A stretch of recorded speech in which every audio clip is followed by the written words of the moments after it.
नमस्कार मित्रों, history research point पर आप सभी का स्वागत करता हूं। उत्तर प्रदेश डिग्री कॉलेजों में असिस्टेंट प्रोफेसर की वैकेंसी आई हुई है। मैं हिस्ट्री की टेस्ट सीरीज आप लोग को दे रहा हूं। यह टेस्ट सीरीज संख्या 10 है और यह जो टेस्ट सीरीज है यह पाषाण काल से संबंधित टेस्ट सीरीज है। बहुत ही बढ़िया बेहतरीन प्रश्नों की श्रृंखला चल रही है। टेलीग्राम को बिल्कुल ज्वाइन करिएगा। इसके पहले का वीडियो नहीं देखे हैं तो प्लेलिस्ट में जाइएगा। यूपीजीडीसी असिस्टेंट प्रोफेसर हिस्ट्री टेस्ट के नाम से प्लेलिस्ट बनी हुई है। आइए शुरुआत करते हैं। प्रश्न संख्या 56 देखिएगा। नियोलिथिक युग में पालतू जानवरों में सबसे पहले किसका पालन किया गया था? मतलब किस जानवर को सबसे पहले पालतू बनाया गया था? वह कौन सा जानवर था? तो वह था कुत्ता। विकल्प सी जो है आपका सही है। कुत्ता सबसे पहले पालतू बनाया गया था। यह शिकार में मदद और सुरक्षा के लिए उपयोगी था। पशुपालन के विकास की दिशा में यह पहला कदम था। प्रश्न 57 देखिएगा। चालकोलिथिक युग को किस नाम से भी जाना जाता है? तो चालकोलिथिक युग को हम कॉपर स्टोन एज कहते हैं, ताम्रपाषाण काल। विकल्प बी जो है वह आपका सही है।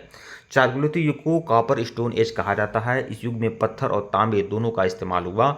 यह मानव जीवन में धातु की शुरुआत को दर्शाता है। प्रश्न 58 देखिएगा। आहार और जुर्वे जैसी बस्तियां किस राज्य में पाई गई हैं?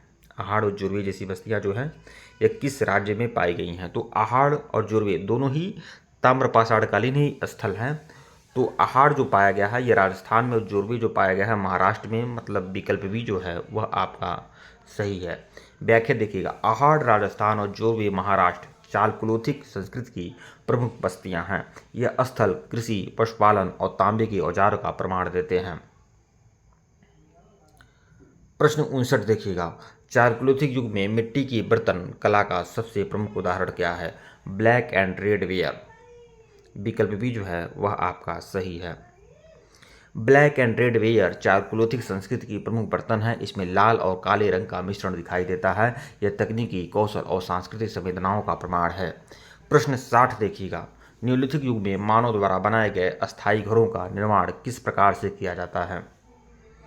तो नवपाषाण काल में मानव द्वारा बनाए गए जो अस्थायी घर है इसका निर्माण किस प्रकार किया गया है? तो गड्ढों में या लकड़ी की छत, यह गर्तावास के साक्ष्य मिले हुए हैं। तो विकल्प ए जो है आपका सही है। बुर्जहोम जैसे स्थलों में गड्ढों के घर बनाकर लकड़ी या झोपड़ी से छत बनाई जाती थी। यह अस्थायी बस्ती या कृषि आधारित जीवन के संकेत मिलते हैं। प्रश्न 61 देखिएगा। नवपाषाण युग में नियोलिथिक युग में कृषि के लिए मुख्य फसल कौन सी थी? तो रागी और जौ। रागी और जौ नवपाषाण काल में जो प्रमुख फसल थी वह थी रागी और जौ। नियोलिथिक मानव ने रागी और जौ की खेती शुरू की थी। यह जलवायु और मिट्टी के अनुकूल थी। इन फसलों से अस्थायी बस्तियों में भोजन की स्थिरता आई। कृषि ने मानव समाज में नई संरचना की नींव रखी थी। प्रश्न 62 देखिएगा। नियोलिथिक युग में मानव ने पानी की उपलब्धता सुनिश्चित करने के लिए क्या किया? तो पानी की उपलब्धता सुनिश्चित करने के लिए मतलब सिंचाई कार्य करने के लिए तालाब या नालियाँ बनवाया था मानव ने। विकल्प भी जो है आपका सही है। मानव ने तालाब और छोटी नालियों का निर्माण किया। इससे सिंचाई और पेयजल सुनिश्चित हुआ। यह अस्थायी कृषि की शुरुआत का संकेत है। प्रश्न 63 देखिएगा। चालकोलिथिक युग में तांबे के औजार मुख्य रूप से किस कार्य के लिए बनाए गए थे? तो तांबे के औजार किस कार्य के लिए बनाए गए थे? तो खेती और निर्माण कार्य के लिए। विकल्प भी जो है आपका सही है। तांबे के औजार खेती, लकड़ी तथा अन्य निर्माण कार्यों में प्रयोग हुआ। या मानव जीवन में तकनीकी उन्नति को दर्शाता है। पत्थर और तांबे का संयोजन इस युग की खासियत थी। प्रश्न 64 देखिएगा। आहार और जोरवे संस्कृति में प्रमुख भोजन स्रोत क्या था? तो गेहूं और जौ। आहार और जोरवे संस्कृति में प्रमुख जो भोजन स्रोत था वह था गेहूं और जौ। विकल्प भी जो है आपका सही है। आहार और जोरवे में गेहूं और जौ मुख्य फसल थे। इसके साथ साथ पशुपालन भी जीवन का हिस्सा था। यह अस्थायी कृषि और आधारित समाज की पहचान थी। प्रश्न 65 देखिएगा। मेसोलिथिक युग में मानव ने किस औजार को प्रमुखता दी? तो माइक्रोलिथिक छोटे पत्थर औजार को प्रमुखता दी। विकल्प भी जो है आपका सही है। मेसोलिथिक युग में छोटे पत्थर औजार बनाए गए। ये हल्के और धारदार थे। शिकार और बुनियादी निर्माण कार्यों में मदद करते थे। प्रश्न 66 देखिएगा। भीमबेटका गुफाओं में सबसे अधिक किस प्रकार की कला पाई गई? तो गुफा चित्र था। भीमबेटका की गुफाओं में गुफा चित्र था। विकल्प बी जो है आपका सही है।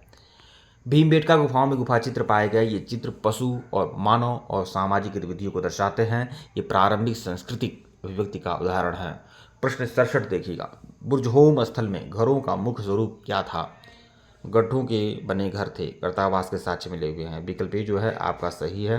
बुर्जहोम में गड्ढों में घर बनाकर लकड़ी से छत बनाई जाती थी। यह अस्थायी बस्तियों का प्रारंभिक उदाहरण है। घरों के अंदर उपकरण और भोजन सामग्री रखी जाती थी। प्रश्न 68 देखिएगा। नियोलिथिक युग में पालतू पशुओं में सबसे महत्वपूर्ण कौन सा था? तो सबसे पहले नौपाषाण युग में पालतू पशुओं में सबसे महत्वपूर्ण पशु कौन था? तो वह था भेड़। भेड़ सबसे महत्वपूर्ण पशु भेड़ था। मतलब जब पशुपालन शुरू किया गया तो सबसे पहले तो कुत्ता पाला गया, लेकिन उसमें सबसे महत्वपूर्ण पशु जो था वह था भेड़। भेड़ और बकरी नियोलिथिक मानव द्वारा पाली गई। ये दूध, मांस और ऊन का स्रोत थी। मतलब इसे दूध भी मिलता था, मांस भी मिलता था और ऊन भी मिलता था। पशुपालन ने अस्थायी बस्तियों को संभव बनाया। प्रश्न 69 देखिएगा। चालकुलिथिक युग में सामाजिक विभाजन किस आधार पर हुआ था? तो संपत्ति और प्रमुखों के घर के आधार पर सामाजिक विभाजन हुए थे। विकल्प सी जो है आपका सही है। प्रमुखों के आयताकार घर और सामाजिक लोगों के गोल घर।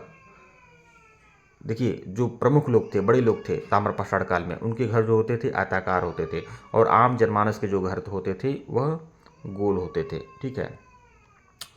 ठीक है मित्रों, वीडियो को लाइक और चैनल को सब्सक्राइब करिएगा। टेलीग्राम को बिल्कुल ज्वाइन करिएगा। जो लोग हमारी कोर्स को ज्वाइन करना चाहते हैं व्हाट्सएप पर मैसेज कर सकते हैं। हमारा ऑफिशियल व्हाट्सएप नंबर डिस्क्रिप्शन में दिया गया है। धन्यवाद।